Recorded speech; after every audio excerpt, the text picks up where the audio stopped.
All right, we're at a couple minutes past. Larry and Steve, are you guys ready to get going? Can I get a quick sound check? Already on my end, Rob. I can hear you, Steve. Larry? Yes, already on my end. Can you hear me? Yep. All right. Well, I think that's all systems go. I want to thank everyone for taking the time to join us this morning. This is Rob Karinke. I'm a publisher of California City News, California County News, and Cal School News, our family of publications.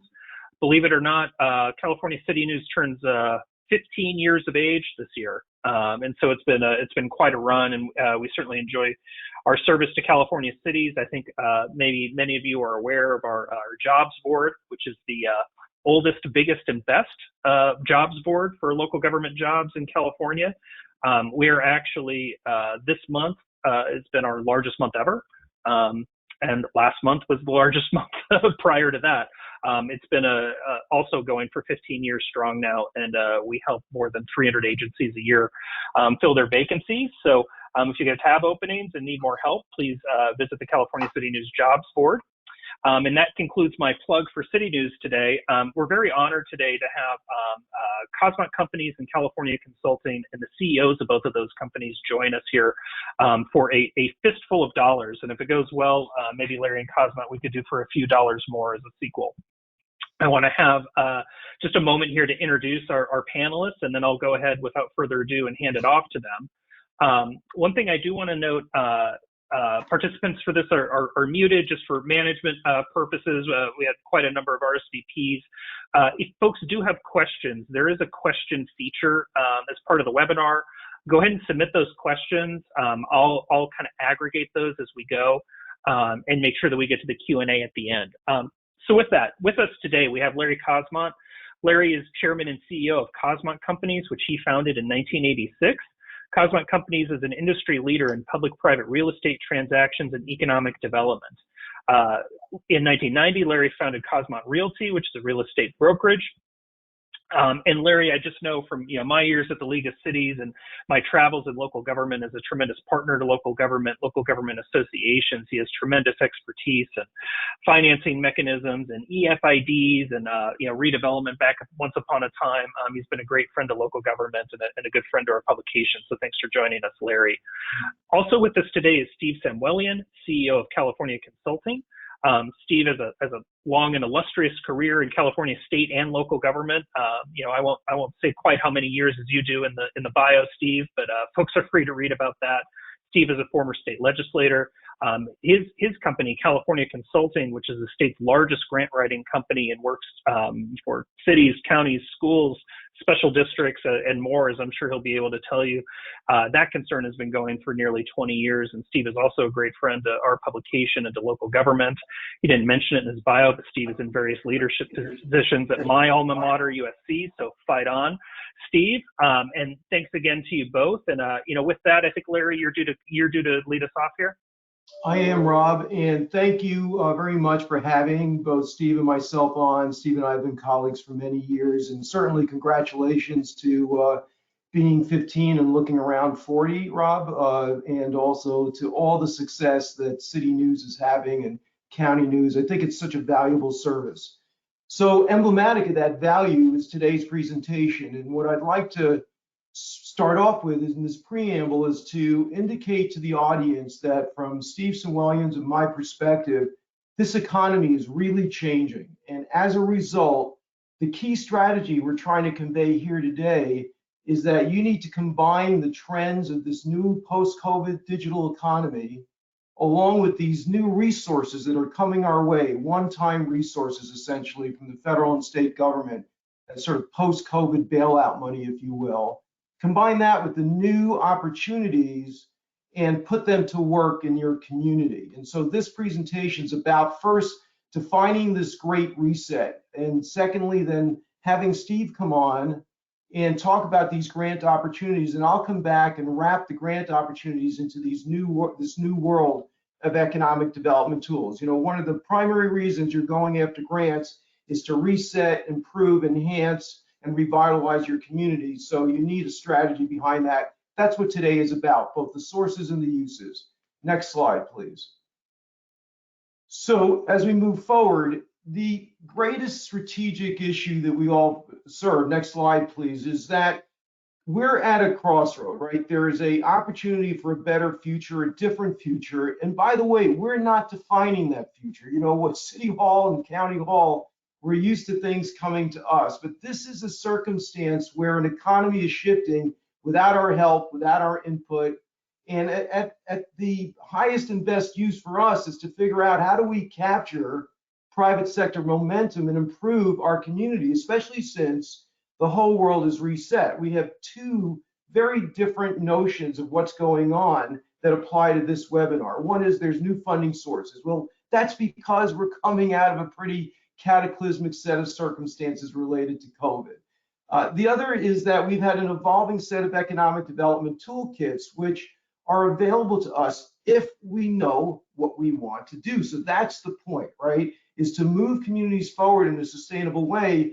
We have to first figure out where the consumer and private investment is going, and then we can wrap these funding tools that Steve is going to be talking about, or funding sources, and these public agency tools that we're talking about. Next slide. So in pursuit of that, the first notion about figuring out where you're going is figuring out where things are. And that's what's hard about today, because there's nothing that isn't changing. Hotel totally resetting. And you know, who would have thought that just business travel hotel would be behind destination resort, you know, in a world that was configured around conventions? Well, you know, that's what COVID did. Retail is totally reimagined. There's way too much retail. It's shifting into service and food and events. We'll talk about that. Office is entirely sideways. I mean, the hybrid office is here to stay, and it's really affecting community strategies. Residential is the primary leader, along with industrial. Both of those have been reset, and they're primary forces in the economic investment marketplace. Next slide. So what this really does for us in the public sector realm is to understand that there is a reconfiguration going on. So before you start applying for grants and figuring out where you can get the money, you need to figure out where you're going with that. And the way to leverage other public money, OPM, is to understand the drifts that are happening in this economy. First of all, we're a consumer-based economy at a great extent.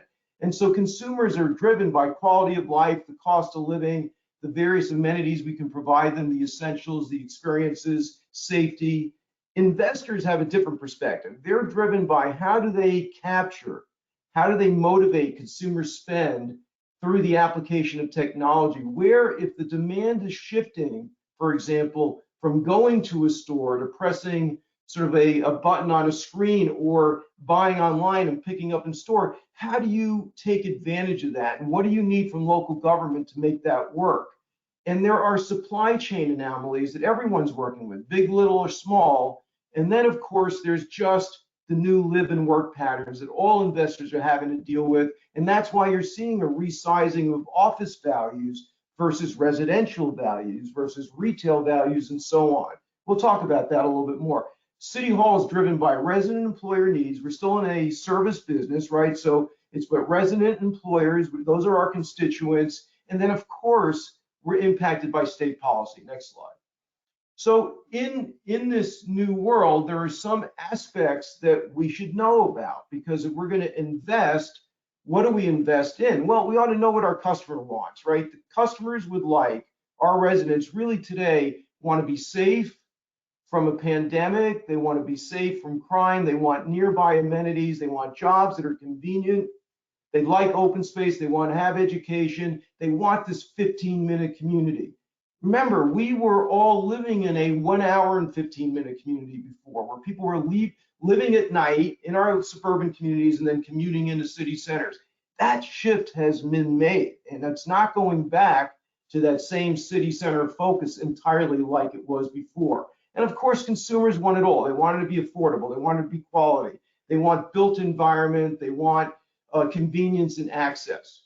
From a working perspective, we're here to say that hybrid and telework are now a balance that has to be fit into every equation. I think there is not a day that goes by that I don't see a headline where some major corporation, technology corporation or a hard good corporation, basically throws up their arms and said, you know what, we're going to be hybrid from this point on. Happens almost daily. That ought to be our clue, right? Then Commuting patterns are changing because of that, because people are making decisions now on what's happening in their community and less on the reliance of having to commute, because they're reducing that. And because folks have been able to get some freedom that was accelerated by COVID through digital connectivity, we're finding that it's lifestyle first, job second in many cases. That's that great resignation that we're hearing about. It's kind of a drastic term for just a reset in the worker's mentality, right? And then in terms of the free time, play, shop, eat, there's a high demand for rapid delivery. And that's why you're seeing, Amazon explode and all of those companies that had hard brick and mortar warehouses like a Walmart and a Target. Those are nothing but goods warehouses. They're now using those warehouses to deliver goods. And beyond the delivery of goods and the basics, consumers want experience, and they want that to be outdoors as well as indoors. So whole new world. That's the mindset that we all have to have when we start asking Steve to go after a grant or Kosmot to put together an economic development strategy or work on a public-private project. Next slide. So investors, as a result of this, investors are, of course, focused on new value. Where is the value for dollars expended? And they know that housing is in high demand because of supply shortages. And also, because retail has sort of condensed and is shrinking in terms of viability, housing has a higher residual land value than retail. That's a whole discussion we'll get to later, because it has to do with RENA compliance and density bonuses and so on. Office is reshaping totally, as we've talked about, and hybrids give workers amenities and engagement. So investors are understanding also that retail is not going to stand alone, and that industrial is a huge component of any investment portfolio. So of these four, the top and the bottom are the hot ones, and the ones in the middle are going through a lot of change. Next slide. Well, welcome to our world. Once we've now understood what the consumer wants, where private investors are going, we still have to contend with, big brother of sorts, state policy, and they're very focused, as you know, on jamming housing production into our communities. That has its benefits, it has its negatives. Big discussion. We can talk about that later as well. And there's a new housing division in HCD that's about enforcement. So the state is not going away.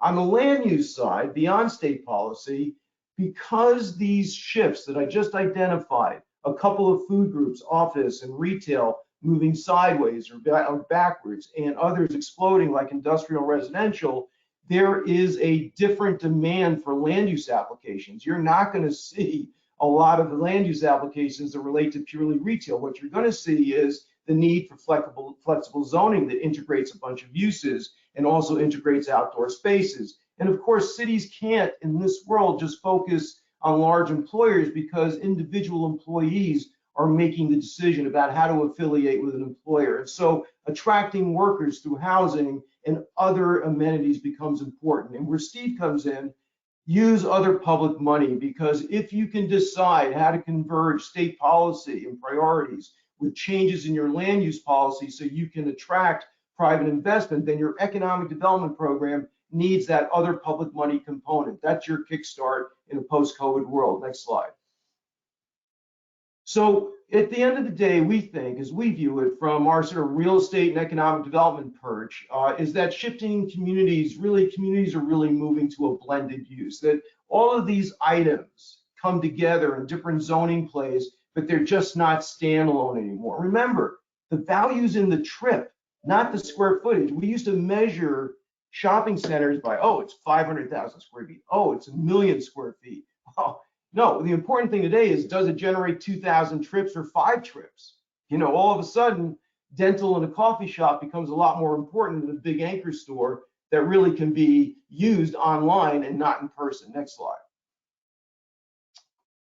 So here's the new principles, just sort of wrapping this up, because I'm about to introduce Steve. He's the money guy. He'll talk to you about that. Then we'll come back and talk about how to put that money into action using some tools that are really important in this new post-COVID digital world. Point number one, housing is not a loss leader. It's a growth driver. Without those rooftops, you don't really have the action locally. The idea is to value capture residential and make sure you capture local spend, right? And number two, retail is just not retail anymore. It's not just retail. It can't stand alone. So you have to reimagine retail, place it into a blended use context. It's likely that 25% of most malls will close over the next 5 or so years. So we know that the e-commerce is going to push us to a place where retail that's going to be competitive has to be service oriented, has to be event oriented, has to be entertainment oriented, and has to generate a trip, and it has to be next to other trip generators, which are the rooftops that housing brings. And then finally, industrial and distribution. We've spent our whole life in public sector trying to just forget about industrial and push it out to exurbia, when today, if it's not infill, you don't get the delivery time that you need. I mean, it is everybody's expectation that we get goods delivered. You know, Don Henley's song, we're a nation of noses pressed up against the glass. We see it on the TV, now internet. We want it really fast. That's not changing. So there's going to be a booming demand for distribution and those kinds of industrial uses. Next slide. So introducing Steve, what you're really seeing is that this approach to funding sources in a post-COVID digital world is about, we think, two things. One, knowing where you're going so that you can take these new grants and funding sources, whether it's for infrastructure, transportation, housing, and economic development, or all of them, plus more. Steve's got a whole bunch in his bag of tricks here. And combining those over the long term, it's not one term. If it's one-time money, it doesn't do the community any good. In the shifting world of economic investment, in the shifting world of dramatic changes in consumer attitudes and expectations and shopping patterns, you need to figure out how to converge and combine these funding sources with new economic development tools related to zoning, creation of special districts, and using your own real estate to make the world work. So Steve, I'd like to shift it to you, and you can talk to us about grant opportunities moving forward, Robbie, and also success stories. I think the most important thing is you have the opportunities, but can you as a city, as a county, as a school district, as a public agency be successful? Steve? Thanks. Thank you, Larry. Always a challenge to follow Larry Kosmont. So articulate, intelligent, and really knowledgeable about the whole landscape across cities in California. It brings such a wealth of knowledge and information. Thank you, Larry. Before I begin, I'd like to thank Rob and his team at California City News. And they also run California County News and California School News. They've really dominated the market there. They are the go-to shop for cities, for counties, for school districts, and Rob and his team are exceptional. And I want to express our gratitude to Rob and all of his team for putting this together and allowing myself and Larry to present to you today. It's a little bit about California Consulting by way of no, it's all true. By way of background, California Consulting, we've been in existence for 18 years. We started January of 2004. My wife and I opened the company, and we've grown each year, grown to the point where we now have 36 staff members. Our grant writers have brought in more than $1.6 billion for our clients, and our grant writers have written more than 1,250 grant applications that have been funded. And I say our grant writers because it is our grant writers. It's our grant writers who are on the front lines, who are writing complex federal and state and private foundation grant applications and getting them funded. They're doing the heavy lifting, and my hat goes off to them and their hard work. Also, not mentioned on the slide, but I want to mention we also do post-award compliance, reporting, and grant administration for grants that after the award that need administration or reporting or post-award compliance. That's also part of what we do. We have contracts with about 90 public agencies across the state. Most of them are cities. Some are also school districts. We've been growing just like Rob, and I know Larry and both of their companies are growing. We've also been growing. We have 9 new cities that have signed up with California Consulting in just the last 30 days. So we're very excited about the growth and look forward to working with all of our existing clients and upcoming new clients. Next slide, please.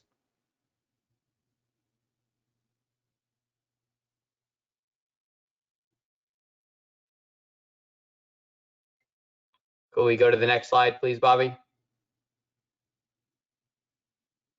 There we go. our success story. So Prop 68 was a big Parks and Rec grant. I'm sure everyone on this call knows about. Want to go to back to the last one. Sorry. There we go. $58 million, almost $59 million, California Consulting was able to secure for our clients. Clean California was a Caltrans grant, great grant. It's a one-time only grant. We were able to secure $17.5 million for our clients. We're hearing rumors that might come back for a second round. Our fingers are crossed. At this point, Caltrans is saying it's a one and done, one-time only grant, but there are some rumors it could come back for a second round. Very, very popular beautification grant. EDA, Economic Development Administration, public infrastructure, on-site and off-site improvements for public infrastructure for job creation. We brought in almost 12 million in EDA grants. SAFER, which is a grant for fire departments for personnel, we brought in a little over 11.6 million. Learning Communities for School Success, a very popular K-12 grant, 9.7 million we brought in for our clients. ATP, Caltrans, very popular again, grant for roads and streets and bike lanes and flashing crosswalk, 0.8 million. Cops hiring, 8.2. HSIP, another Caltrans grant, a little over 8 million. California Math and Science Partnership, a great K-12 grant for our school district clients. We brought in over 6.6. And Land and Water Conservation, which is a major Parks and Rec grant, we've brought in over 6.6. So that's a little bit of history about California Consulting and a good sampling of grants that are out there. All of these grants that are listed, very, very popular grants. Next slide, please, Bobby.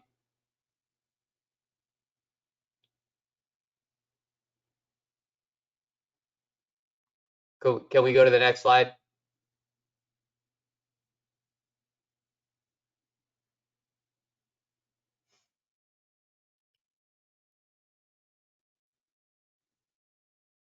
There we go. So the next slide is a success story, a case study. City of Gardena, some of you may be familiar with Gardena, located in urban Los Angeles County. We were able to secure a Prop 68 OGALS grant, Statewide Park Development and Community Revitalization Program. For Gardena, we were able to secure 8.5 million, which was the maximum amount that was allowed. That particular grant was highly competitive. They awarded in the first round, I think somewhere around 10 or 15%. I think the second and final round, they awarded about 20%. So that means, 80, 90% of the applications are not getting awarded.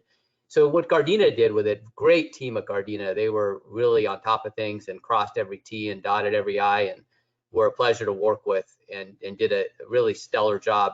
As you can see, they did aquatic center, multi-use community center, multi-use gym, parking lot, ADA. I won't go through all the items they funded with it, but they really did a fantastic job. So congratulations to Gardena. Bobby, can we move to the next slide, please?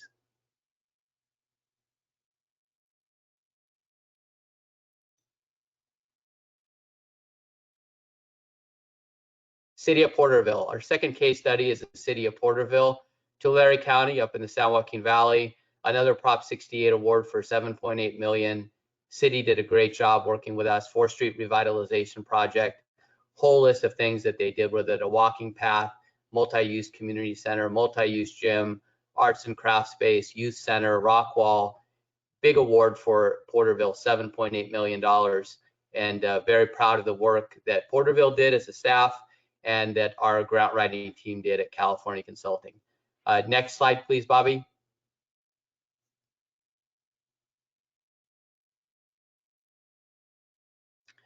We are in Gilroy now for a case study. Clean California, that's the Caltrans grant I referenced earlier. Extremely popular grant. They were oversubscribed, 10 to 1 or 15 to 1 on this grant, but Gilroy got an award. Congratulations to Gilroy. The city staff worked closely with our grant writing team, $3.9 million award. Gourmet Railroad alleyway revitalization. They did alleyway repaving. They're going to do lighting installation, bench enclosures, bicycle and pedestrian markings and signage, launching of the Keep Gilroy Clean social media campaign. This got a lot of local media coverage, which we're always thrilled about. It actually, I think, made the TV, local TV and local newspaper. So congratulations to Gilroy, a great example of what a relatively small city can do, landing a major highly competitive $3.9 million grant award under the Clean California program. Next slide, please, Bobby.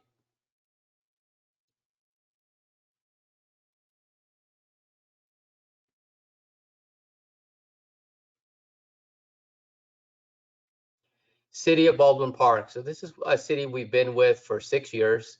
Urban city in Los Angeles County, the San Gabriel Valley, where I'm from, my home area, the San Gabriel Valley of Los Angeles. This is a listing of grants we've been able to secure for the city. $44,672,412 for the city of Baldwin Park over 6 years. I'm not going to read through the list, obviously, but you can see everything from local grants like Measure W, the Safe Clean Water Program, Prop 1. You'll see MSRC, which is through South Coast Air Quality Management District. It's a great grant. You'll see Community Benefit Grant, Edward Byrne Grant for the Police Department, State Housing Community Development SB2 Planning Grant.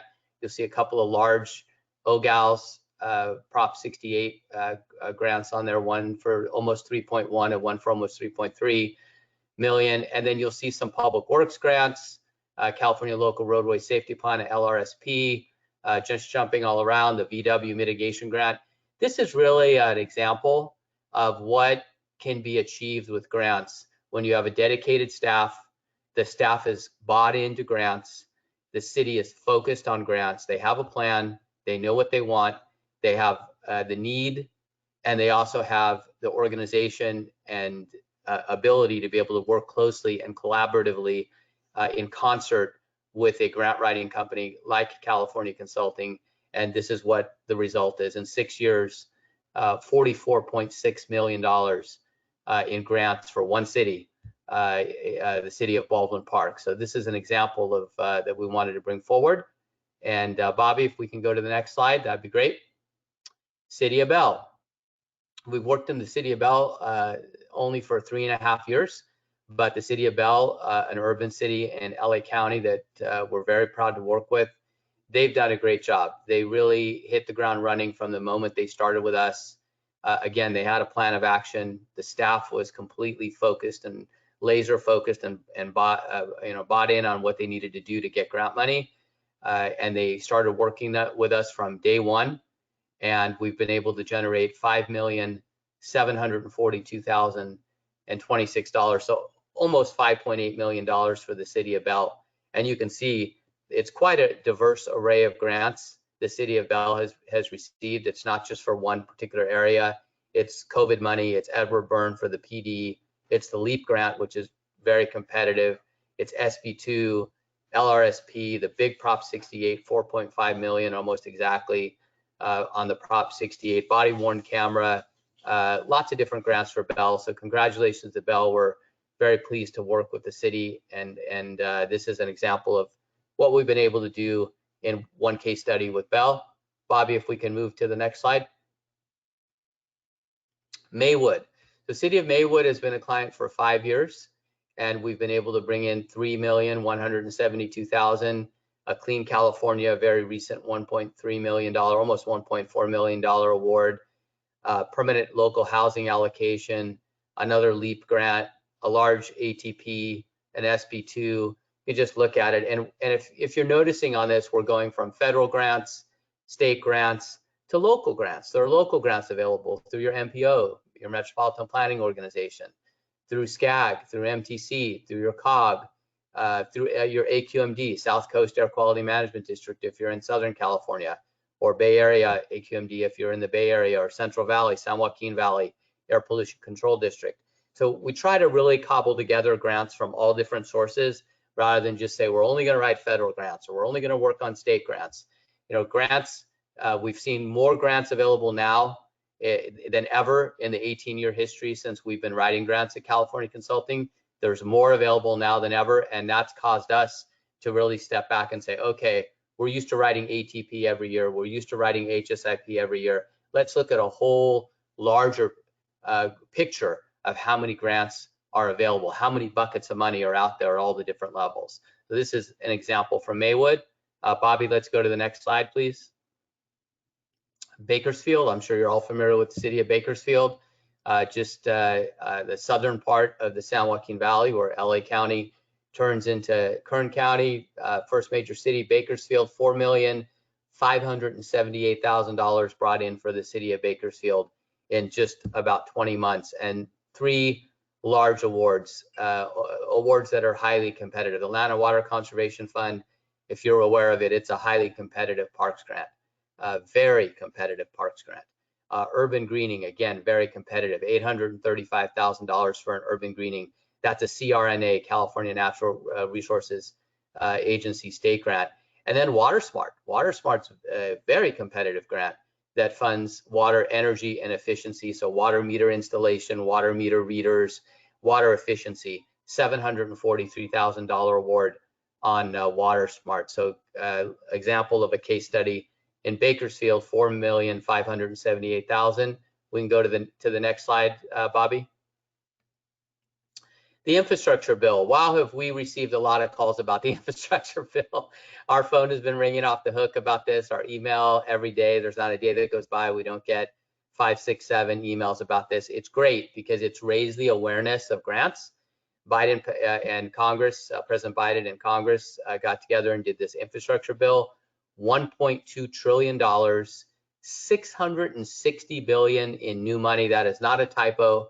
It's hard to believe, $660 billion in new money for transportation, broadband, and utilities. We've got a great 8-page summary that breaks it all down. How much is in transportation, public works, economic development, $660 billion coming out, 1.5 million new jobs they expect to create per year over the next 10 years. So if you're not engaged in grants and you've been hesitant for whatever reason, now is the time. I mean, $660 billion. And I should say, before we go to the next slide, almost all of that $660 billion is going to be given out in competitive grants. So this is not per capita. If you have this population in your city, fill out this form, send it in, you'll get a per capita grant. No, that $660 billion is almost all competitive grant money. You will have to fill out a large, complex, intricate application and compete on a scoring rubric against others. So very excited about the infrastructure bill. And those grants are starting to roll out. This is not something that's going to happen in 2024 or 2025. We're starting to see the first preliminary guidelines and scoring rubrics for the infrastructure bill starting to roll out. So next slide, please, Bobby. Upcoming grants of interest. So ATP was just announced. Major public works grant due June 15th, Caltrans, no match on ATP. It's always nice when grants have no match, right? So there's no match on ATP. It can fund bike lanes, flashing stop signs, flashing crosswalks, streets, roads. Very, very good grant. HSIP will be out late 2022, early 2023. HMGP is out right now. That's FEMA money administered through Cal OES, California Office of Emergency Services.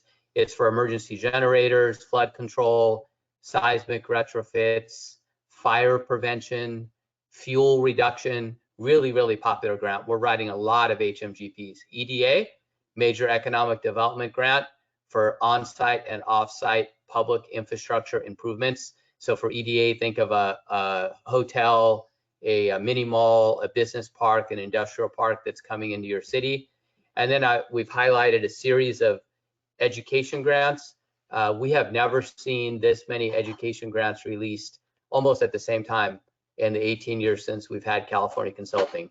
There's California School Community Partnership, California Community Schools Partnership Implementation. The first one is the planning grant.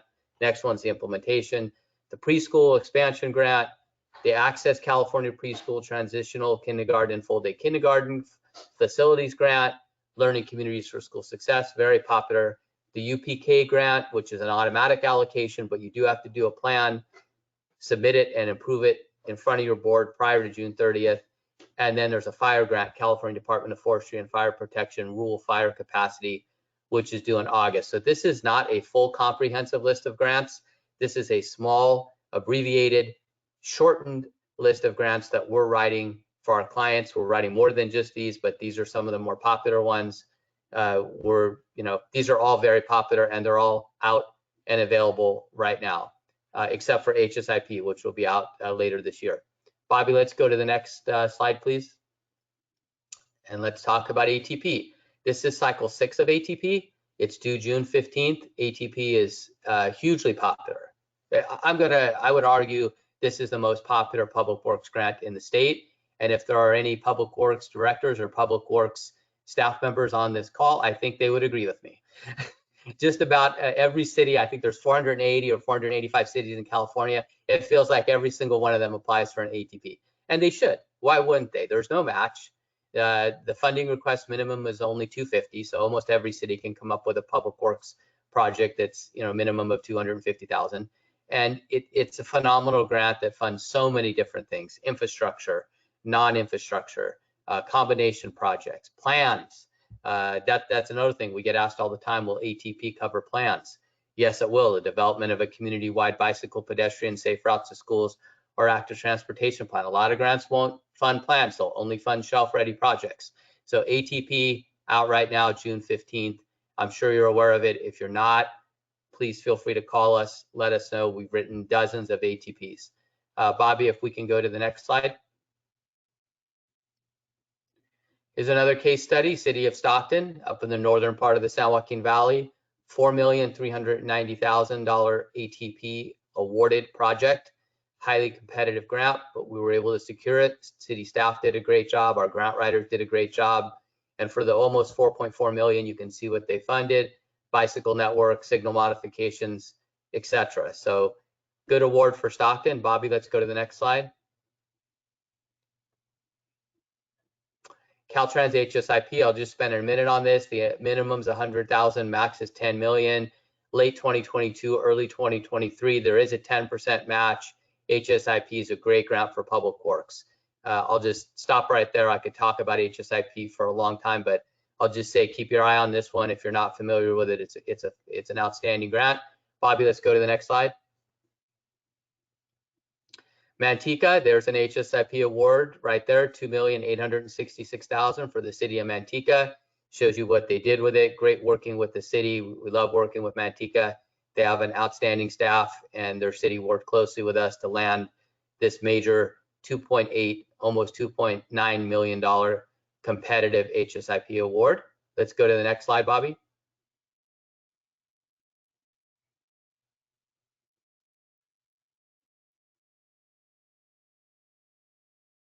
U.S. Department of Commerce, EDA. EDA is, we'll say, the holy grail of economic development, 100,000 up to 30 million. I know the Kosmot team is very familiar with this grant because this is their specialty. They are subject matter experts in everything economic development. We've had great luck with EDA. We've done really well with this. EDA is flush with money right now. They received CARES Act money, ARPA money. They've got Biden infrastructure money coming. It's a time for every city to really take a step back and examine their economic development plan, their CEDS, and what do they have that could qualify for EDA money: on-site, off-site improvements, shopping centers, business parks, industrial parks, hotels, EDA. I can't speak highly enough of EDA, and their staff is phenomenal as well. They have an outstanding staff at EDA that very, very helpful to work with for our grant writers. Bobby, let's go to the next slide.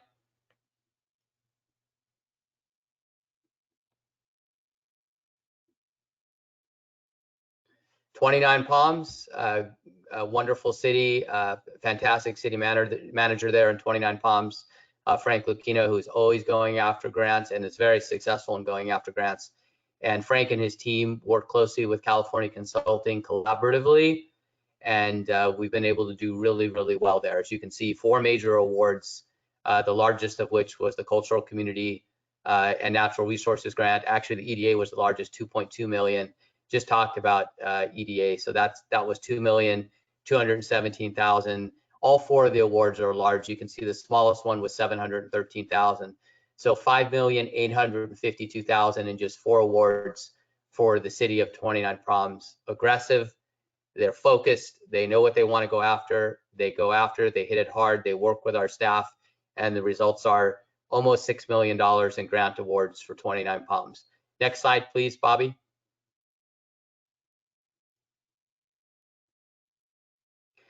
That's our contact information, California Consulting. We're based in El Segundo. We have staff statewide. We have clients all over the state, from the Bay Area, Central Valley, Central Coast, Southern California. Please feel free to contact us with any questions. We're happy to answer any grant-related questions. And at this time, it's not often I get to have very many high honors in my life, but I have one now. I get to introduce Larry Kosmot and bring Larry back to the stage. And he's going to impart some more wisdom. So thank you again, Rob and Cal City News. Larry, the floor is yours. Okay, thanks, Steve. So got about 15 minutes left. I want to leave some time for Q&A, and I know Rob is watching, and so he already tells me he'll unplug me automatically at about 12:25. So that's okay. I'm used to bouncers in my life. So the reason we call this Fistful of Dollars is because when Steve goes and gets this fistful of dollars for you, what do you do with it and how do you capture it? He said something very interesting. So many of these, almost all, are competitive, which means that you need a good story. You need an application that's competitive, that's compelling, right? So whether it's, and look at the uses, transportation, broadband, utilities, infrastructure, housing, it's a smorgasbord for economic development. Now, the question is, how do you take these tools that are on the board now, zoning, special districts, your own real estate, either through a sale or a ground lease, or your own low cost of financing, because that's an asset as well. How do you use these tools and make them work in conjunction with other public money, OPM and grants, and how do you put them to work on a long-term basis for value capture and improvement and enhancement of your local communities? That's the issue, that's the question, that's the objective, that's what you're shooting for. Next slide. So, the key is, let's start with zoning entitlements. I mean, other than the state wanting to tell us where to zone residential, the reality is that's one piece of local control we have.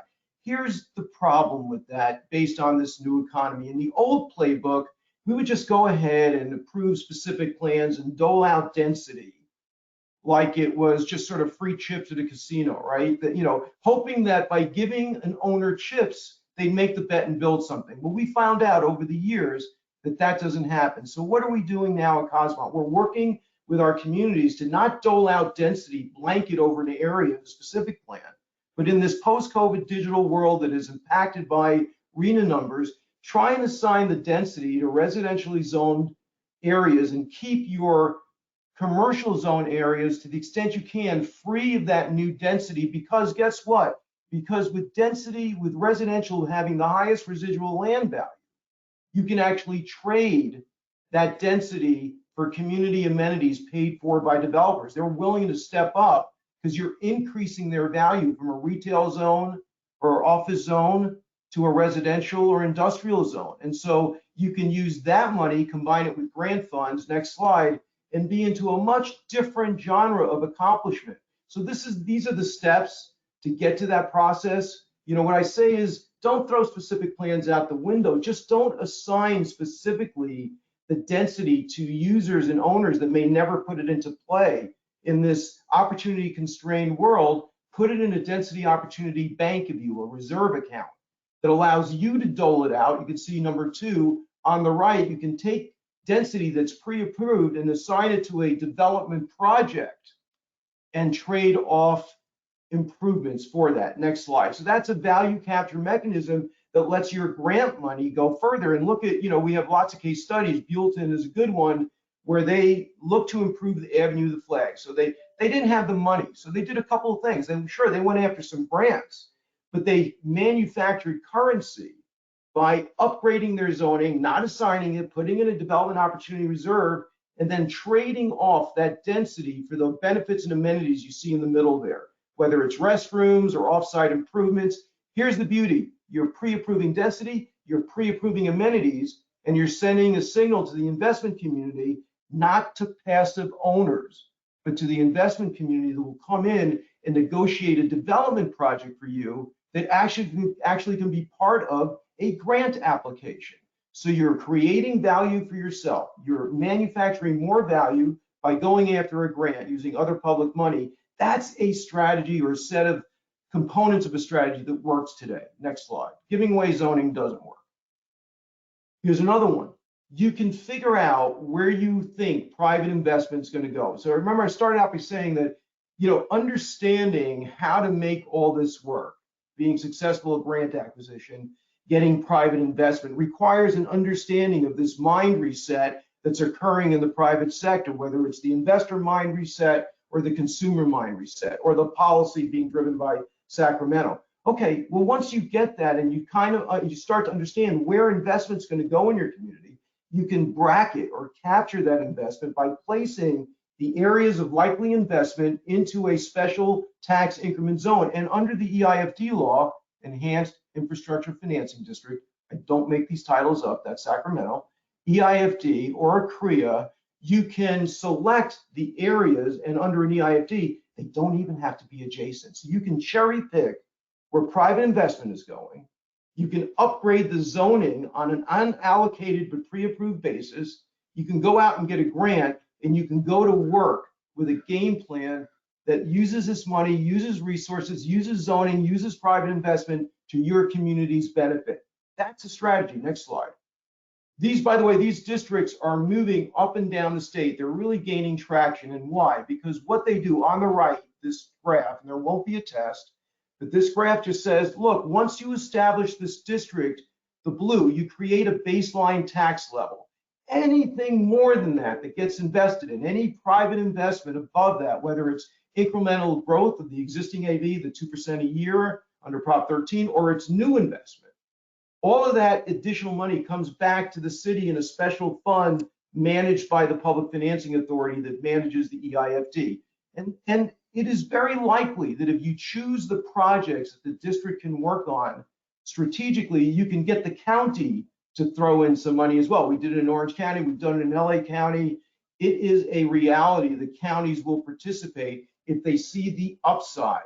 And here's the other upside for us. EIFDs explicitly have scoring advantages for state grants, IIG, AHC, all of TCC, all of these sources have upgrades for you when you compete, and you've done and completed a value capture district called a EIFD. So there's upside. This is just emblematic of why these strategies all work together. Even the state recognizes that there's value for joint public-public partnerships on the local level that produce housing or infrastructure or public amenities, and they're willing to upgrade your eligibility for their money to your areas if you have these kinds of strategies. Next slide.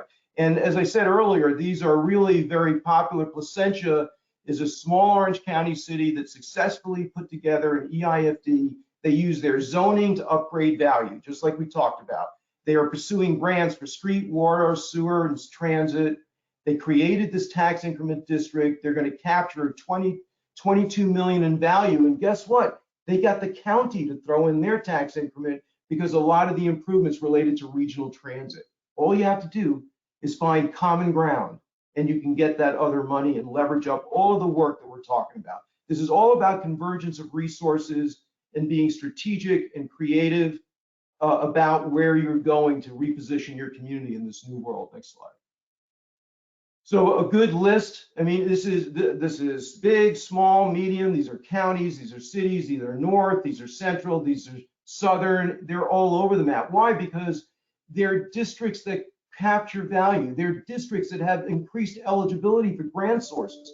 It's a no-brainer to figure out where you can harness private investment, match it with other public money, and put it to work in your community. That's why this is happening all up and down the road. And you see housing, transit, greenfield, the use of these funds is unending. The EIFD statute is very flexible. Next slide. So another strategy, the state is sort of knocking on our door. We've said that a number of times. And one of the knocks is that Surplus Land Act that says if any public agency owns public land, you have to first put it out to affordable housing developers based on an HCD list. You can go online and see it.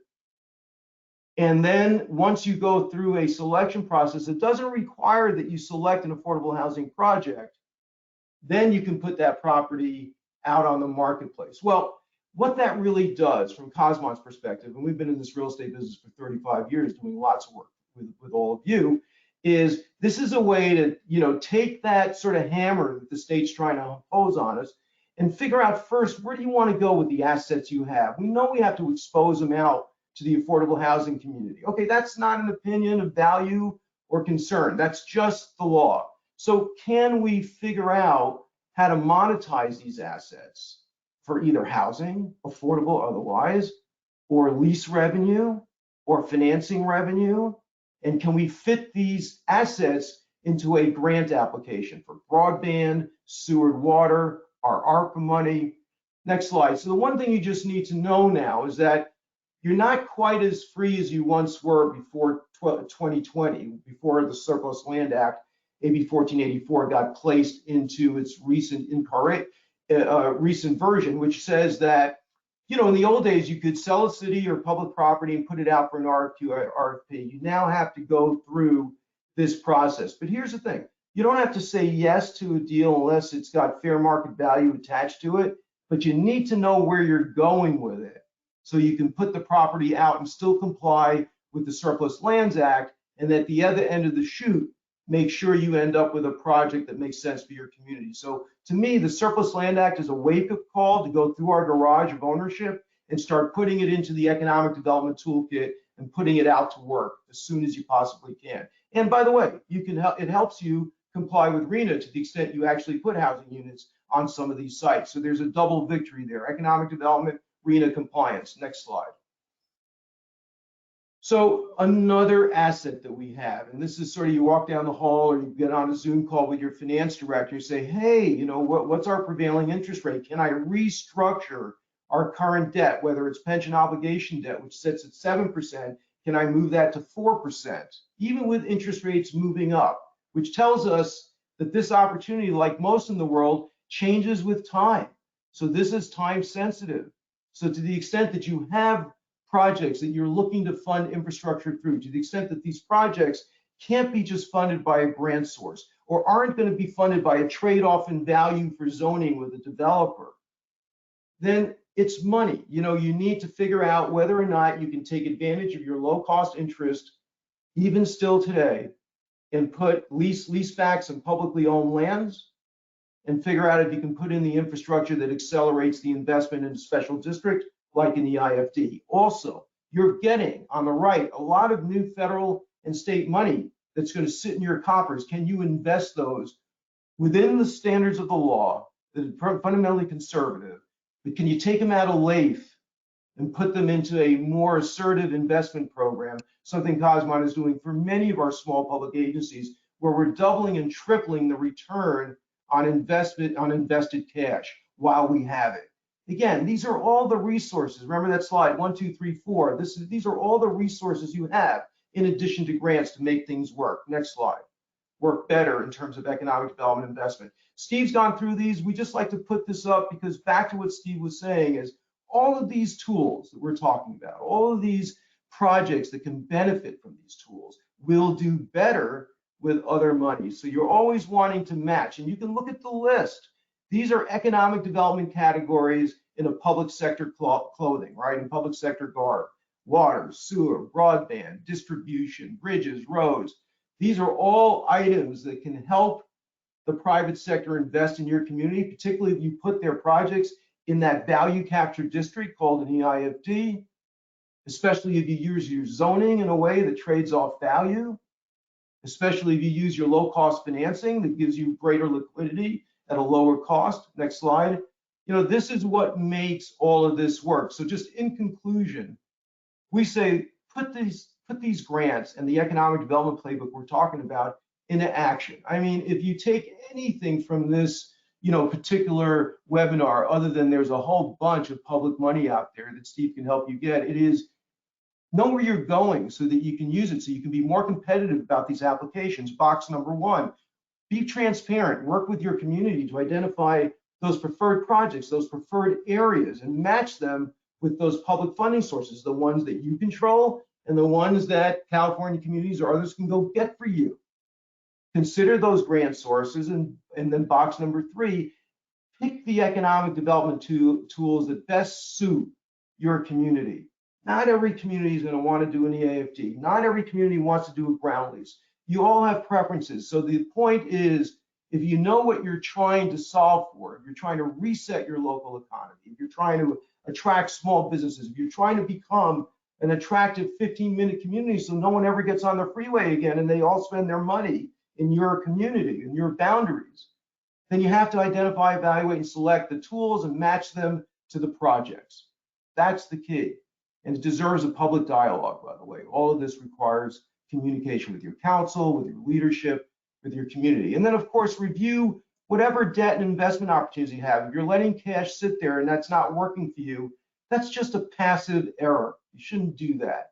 If you have debt that's high cost, why sit there with it? This low cost environment we know isn't going to be here forever. So whether you've finished bullets 1, 2, and 3 or boxes 1, 2, and 3, there are things that you can do to get your portfolio ready. It's like saving for education money for your kids. You're doing it. You're going to need it. So do it now. And then finally, be strategic about project implementation. Use your public funding and your zoning wisely. Trade for it. Get that other public money and put this all to work to the benefit of your community. There is a quality of life at the end of the road here that's different than it was before COVID and before the onslaught of this digital framework that we're all living in. That's going to change and change and change.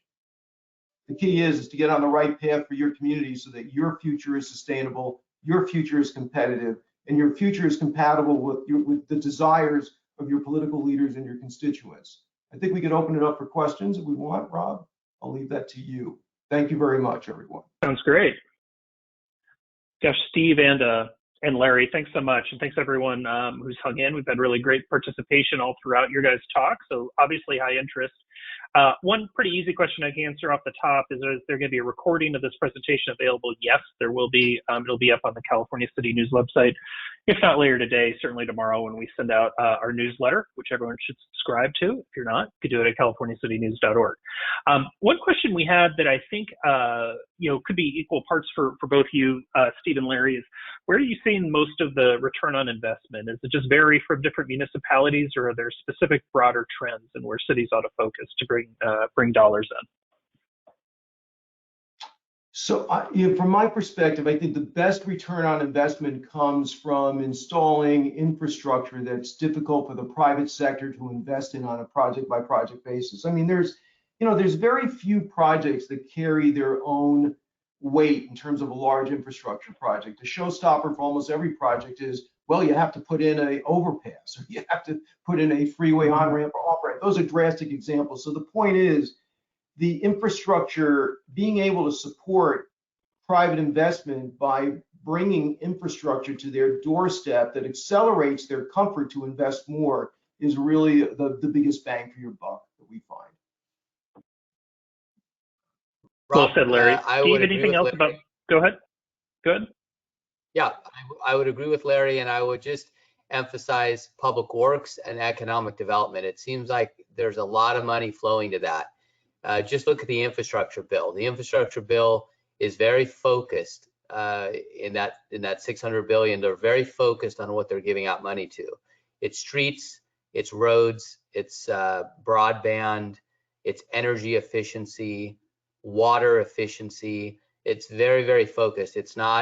There's not any money in there for fire departments, police departments. It doesn't mean there's not money available. There is, but when you're asking about ROI, where's the big bang for the buck right now?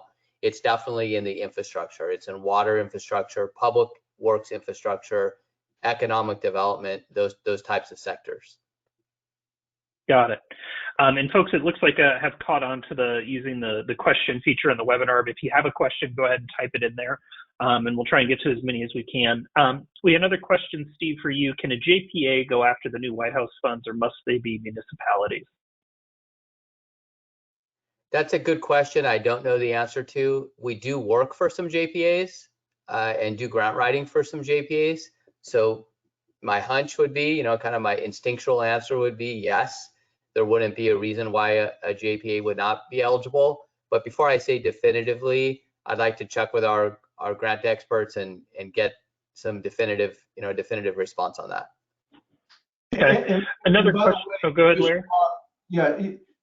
JPAs are fundamentally, joint powers agreements. So it is possible for the bylaws to enable any individual member to go after that grant source and then enter into a reimbursement agreement with the JPA as a deliverer of those services. So I think there's probably in most cases a way through that question one way or the other. Just wanted to point that out. Sure. Steve, another question for you. Are there public participation requirements for any of the grants?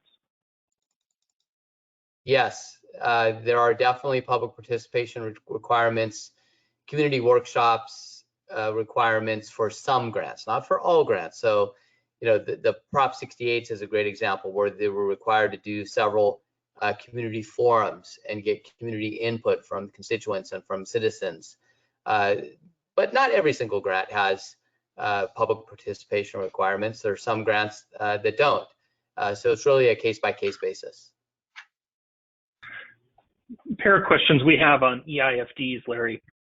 What are the advantages of EIFDs if the county doesn't contribute? Aren't you simply using your own future revenues?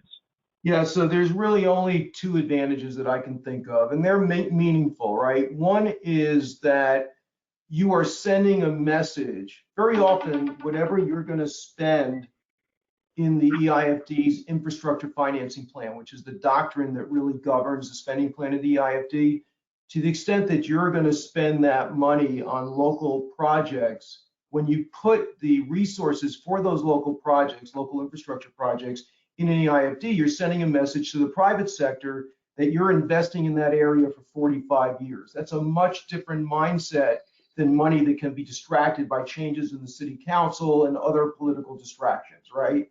The second thing is what I pointed out earlier is that the state has started to move EIFDs up the ladder in terms of eligibility for certain grant sources. So you could still be a standalone city, but you put yourself in an EIFD, you're going to get credit for that. And the reason you get credit for that is just because you don't get the county on day one, it's a long road.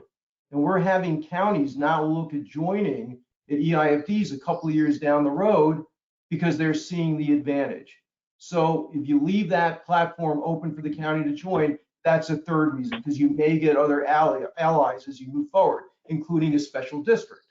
So it's a business plan with a long-term impact and a long-term set of strategies. So it's a better road than I think than just saying, we can get this done in a general plan set of expenditures through the budget. With the increased interest in industrial, would you recommend an EIFD to gain public improvements, particularly road improvements? Yeah, because here's the thing about industrial, there's two things happening. One is that industrial investors are buying existing office development that are underused and reinvesting in them and putting them back on the tax rolls at a higher value. So it's not just ground up, okay? It's the ability for an industrial developer at these cap rates and industrial values in this driven economy, this digitally driven economy, to invest in the uses and get them invested in very quickly. So industrial is fast, it's high value, and there's a third component. It delivers goods. And at some point in California, we're going to relook at how we distribute the sales tax that comes out of distribution versus a store. And there's going to be upside for most communities. There already is at some level through the county formula, but an additional accretive value of industrial is that, sort of supportive pathway to retail to sales tax activity. Now, there are impacts from industrial. And so when you put them in a district, what you are essentially guaranteeing is that your infrastructure financing plan is taking in the value, taking in the accelerated expenditure by the private sector, because it's a preferred investment class, and putting it immediately to infrastructure that supports mitigations for those new industrial uses. So it's a yin and yang strategy, and it makes a lot of sense. EIFDs and industrials is a good duo. They go well together. We had another question. What does infill industrial look like for urban municipalities? What are the benefits and challenges? The challenges are the patterns of traffic. The benefits are the convenience to the consumer to get infill paced delivery. I mean, it's sort of the, Target can get you to come pick it up, okay? Yeah, but a small store that's downsizing, that doesn't have storage and can't afford to have storage anymore on their shelves because they can't support as much square footage in this world, you've given them the ability to get a good out their door, essentially from somewhere else into your consumer constituent rapidly. Remember that Don Henley quote, you know, we want it quickly, we want it really fast. I think we are not competitive if we don't have infill distribution in every community. We're just not. I also think you're going to find that dead retail space in large regional centers will partially be devoted to an on-site distribution center. Why wouldn't you take dead retail space, store the goods that can be delivered from all of those smaller retailers, and then you have helped those retailers stay open because you've helped them deliver against the big boys, if you will, by just providing an on-site delivery facility that they can access. So infill distribution is going to be a way of life. There's no way to hold on to retail without it. I have a question, Larry. What is EIFDs are a form of tax increment financing? Is there promise of a return of more broader tools? I think so. I think, you know, the discussion we're having, you know, via CalEd and the league is, can we get, you know, in a world where the state has a lot of money now, you know, for one reason or the other, whether it's federal or their own, because of some economic resources they've been able to capture, meaning high income tax, we all pay for it. Can we get a matching set of dollars beyond grants, you know, allocated to burgeoning and early tax increment districts? Because, you know, tax increment districts are like toddlers, you know, it's a while before they walk. They need to create the increment to have the money to leverage to go to the bond market. That's why Steve's money is important, because it's early money, right? That's why zoning trade-offs for value are important, because you can do that trade-off at the front end of a project with the developer. Early money is king for an EIFD. That's where the state can play a role. And if they want to push us to housing, and if they want to push us to job creation, they ought to give the very tool that they created, that they birthed, the opportunity to get early revenue when they're sitting on a lot of it, and let us go to work for them and for us. That's our thought on Kosmont anyway. Thanks. You know, Steve, you talked about grants for a lot of things that I generally think of as cities getting municipal grants for public works, infrastructure, and others. Are there any kind of unique, I hate to say off the wall, but things that wouldn't naturally occur to some of the cities that they could apply for grant money for? That's a good question, Rob. Yes. I can think of one that just popped into my head: dog parks. Dog parks seem to be really popular for whatever reason, and we've actually discovered some grants that fund them, believe it or not. And they're not cheap, and they're popular. So not something you would traditionally think of, like a street signal or a paving of a road or a bike lane. But we've done a lot of grants for dog parks over the last few years. And I'm sure if I thought more, I could think of, you know, other very unique kind of projects that get funded under grants. Cool. We're nearing the end of our time here. We got one or two more questions, so I'll just put out to folks. It's your last chance to dance here. Larry, we had a question: in a scenario where industrial land is limited, how do you think about e-commerce industrial uses in comparison to other industrial uses like manufacturing? Look, I mean, I love anything that gives us, you know, the highest quality jobs. So if it's technology-based manufacturing and there's a training program that goes with it, or if it's biomed or health-oriented, wow, those are really just great uses. And they are the new reservoirs of great quality jobs.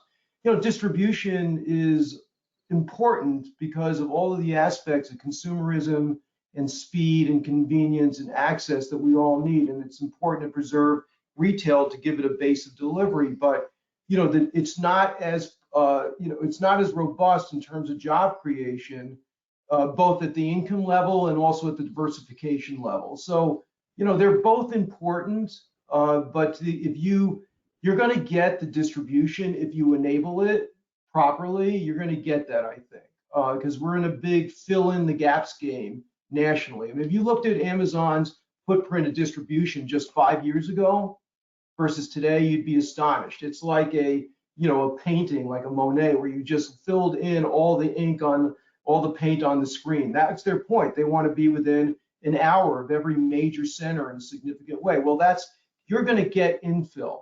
You're going to have to fight for quality manufacturing-based jobs, and they will be there, but you're going to have to fight, whether it's the health industry, the technology industry, the widget industry. You're going to have to fight for those because there's less of them. They can be done offshore, but they do produce generally more and better jobs, and they're worth going after.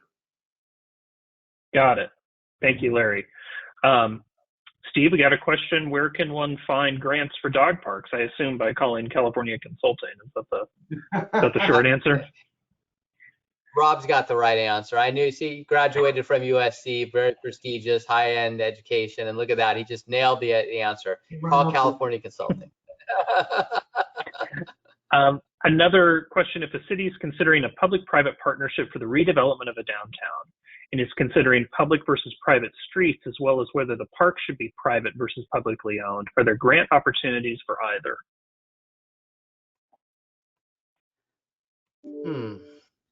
Larry, you have a lot of experience in public-private partnerships. We do too.